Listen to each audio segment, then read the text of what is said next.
This is a story about Adebimpe, the Ashoke weaver, the girl who hid her gifts from the whole village.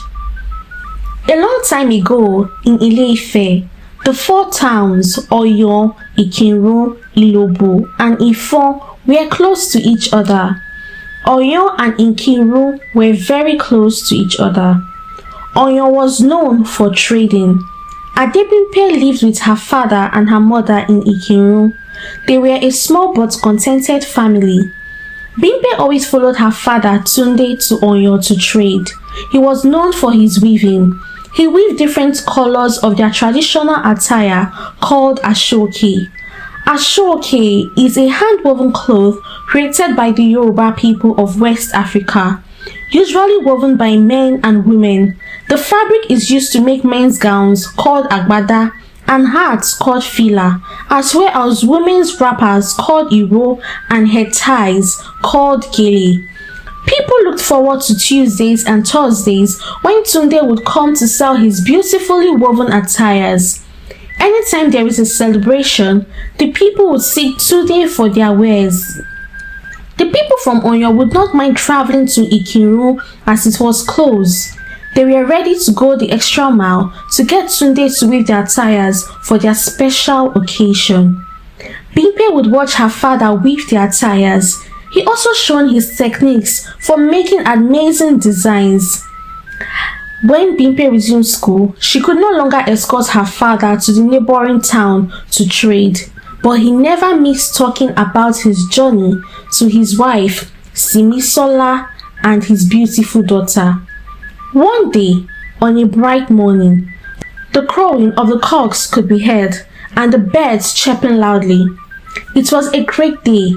Tunde set out to trade in Oyo as usual, and Bimpe set out to school while her mother, who was a local caterer, went to the market. What Bimpe did not know was that would be the last time she would see her father. Bimpe usually comes back before her parents.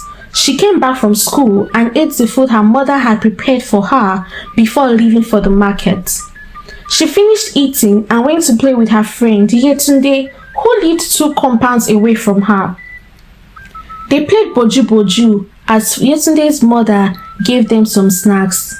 The girls were happy and tired from their activities. As the sun set, Bimpe made her way to her home, but what she saw next shocked her. She was surprised to see villagers sitting in front of their huts. Some were crying, and the others had sad faces. As she stepped closer, she had a clear view of her mother sitting on the floor with her father's lifeless body. She ran towards her mother, but the other villagers held her back and took her to her room. One of the neighbors stayed with her in her room. "Auntie Dupe, why is my mother holding my father and crying?" Auntie Dupe did not have answers for her, so she held her close and murmured, "It is well," in her ears. A fight had broken between the people of Oyo and Ifo. Tunde was a casualty of the incident. Simisola cried through the night.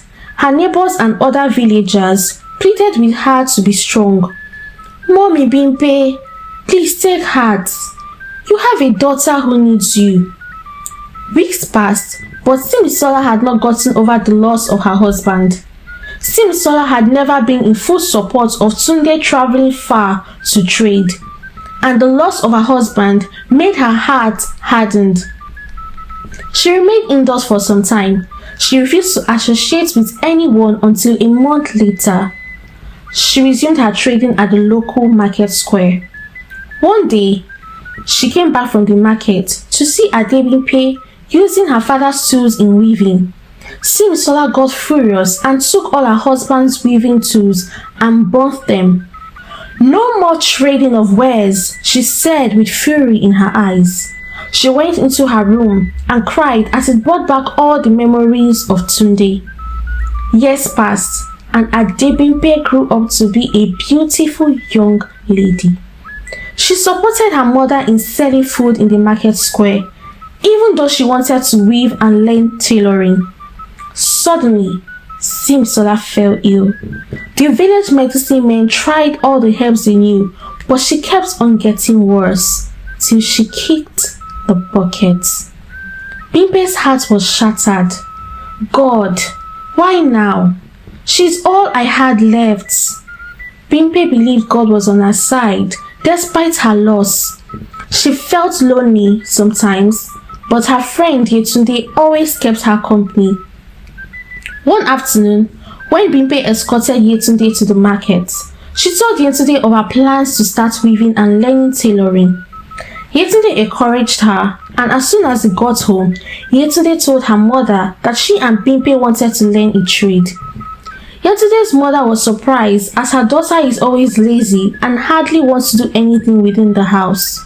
She took them to the village weaver, who taught them how to weave attires and sew clothes. Bimpe was so hardworking and mastered it in no time. Adebimpe would arrive at her hut and start weaving. She had weaved and sewed different designs, and her room was full of different attires. One day, Yetunde paid Bimpe a visit and stumbled on the beautiful designs in her hut. "Why are you not selling these attires in the market square?" Yetunde was surprised. Bimpe told her she could not stand talking to strangers. She was shy, she did not know how to go about it. While Bimpe spoke, Yetunde glanced through and fixed her eyes on a beautiful gown. "Can I have that one?" she asked excitedly. Bimpe told her she could have it. The designs on the dress were so unique and beautiful. The next day, as Yetunde arrived at the market, all eyes were on her. She walked with so much pride, knowing she looked gorgeous in her dress. She began to share the wares she had come to sell. A woman approached her. "I like the quality of what you're wearing. Where can I get this?" Yetunde took one of her wares to let the woman see it was the same, but she did not like the quality of the design. Everyone who came to her store preferred what she wore to the attire she brought to sell. She did not make any sales, as everyone that came to her store wanted a design like what she wore. She was sad about it, as people usually did not patronize her or look into her store until that day. She went to Bimpe's house to see her, and while they discussed, her eyes kept roaming around. She realized the attires Bimpe made could go for a great fortune. The attires she weaved did not yield much profit. The quality and the skill Bimpe used to weave and sew her dresses were unique. "Bimpe, since you are shy, I could help you sell your wares in the village square and remit the money to you by the end of each day.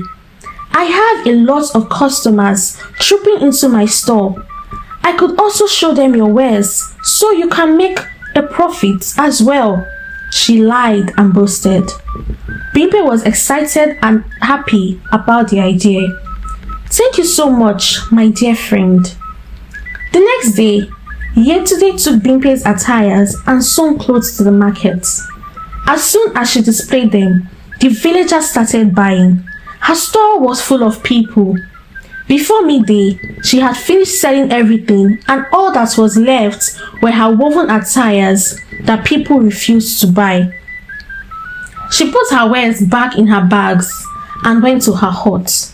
When she got home, she closed the doors and the windows and started counting the money. She was surprised at the profits made. She went to Bimpe's house to tell her of the sale she realized. Bimpe told her to take 50% of the money and give her 50%. She was grateful for the kind gesture and took more attires that Bimpe had made to sell the next day. This continued for months, and people from Oyo started coming to patronize Yetunde. The last time they saw unique designs was from Tunde. When one of the villagers asked Yetunde if she weaved this, as she once remembered a man who usually trades beautiful attires, Yetunde denied that she did not know about Tunde. She insisted she weaved and sewed them all. The profits increased daily, but soon she became greedy and started keeping half of the money to herself and remitting half of the money to Bimpe, who in turn still gives her half of the money. She never fails to tell Bimpe how she's doing her a favor and how she had to beg the villagers to buy her tires. She told Bimpe that it was hard selling her tires and that the villagers had to buy when she told them it was her friend who made them. Bimpe was in turn grateful for the gestures. She worked harder to create more designs so that Yetunde would not have a hard time selling them. One day, when Bimpe went to buy foodstuff, she saw a young man.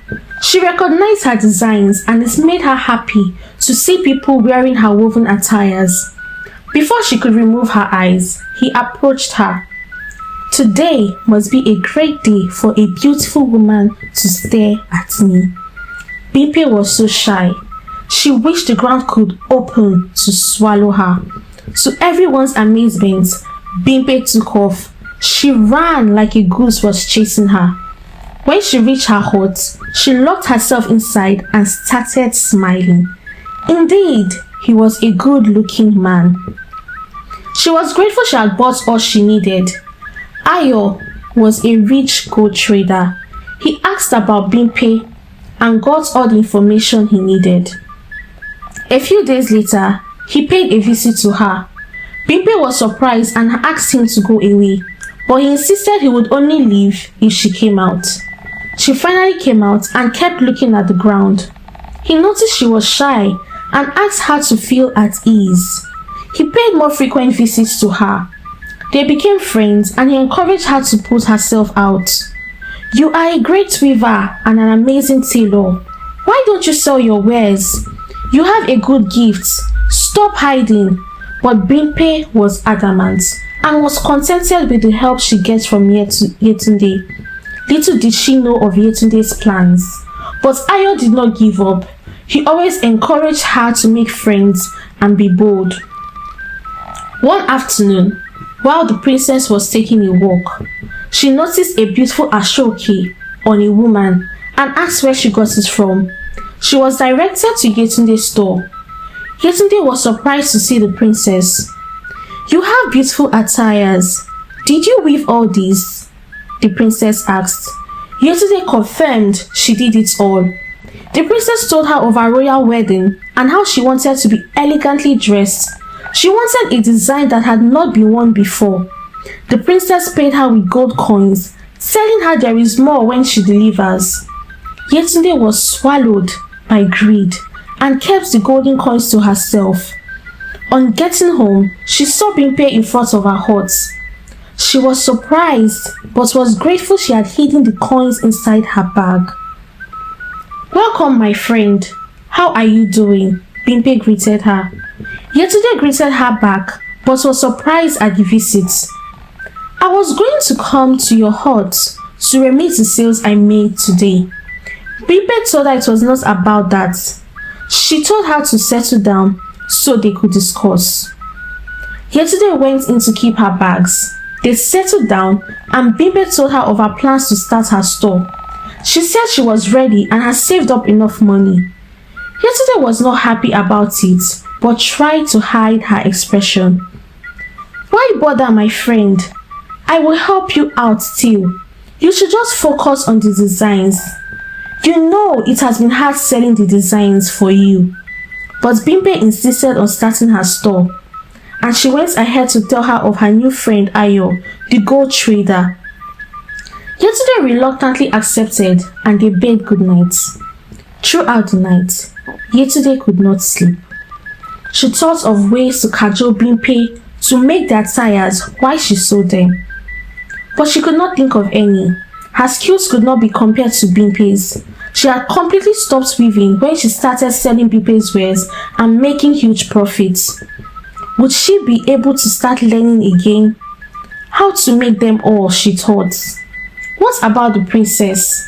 What about the money? She thought deeply throughout the night. She finally thought of a devious plan. The next morning, she went to see Bimpe.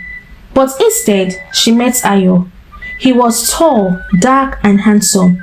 She wondered how timid Bimpe could capture a fine man's heart like Ayo. "You must be Yetunde," Ayo said. Yetunde smiled and replied, "Yes, I am Bimpe's best friend."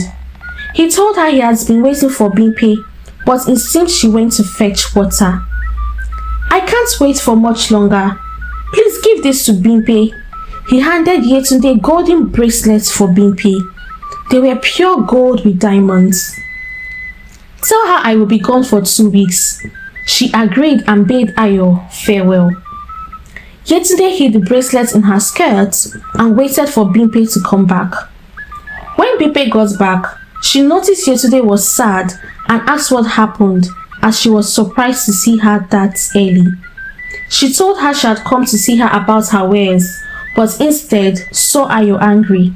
She told her Ayo said he never wanted to associate with Bimpe anymore, that he hated her and he was gone. Bimpe could not believe her ears. Was she dreaming, or was it a prank? Was he tired of her lurking in the shadows?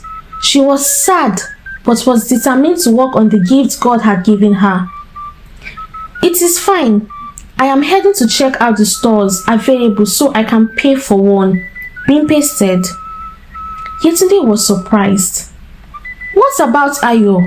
You should relax and think about this. You know you're a timid lady, so it does not get overwhelming," Yetunde said, hoping that Bimpe would be too distressed and heartbroken to start her own store. Bimpe smiled and told her that God had given her the spirit of boldness and sound mind. She reassured her friend that she was fine. It was time for her to step into her destiny. Bimpe got dressed and went to the market square. Yetunde froze in shock. Bimpe was now bold and assertive. God has called his children to arise, shine, and occupy. This is the end of the part 1 of the story. And this story was inspired from the verse Proverbs 18:16. "A man's gift maketh room for him, and bringeth him before great men." People who get opportunities are those who are bold enough to show their works and sell themselves. I hope the story inspires you to build your gifts and stop hiding in the shadows. What do you think will be Yetunde's next move? Find out in the next upload of our story. In the meantime, subscribe, like, comment, and tell me what you think Yetunde will do in the next part of the story. See you!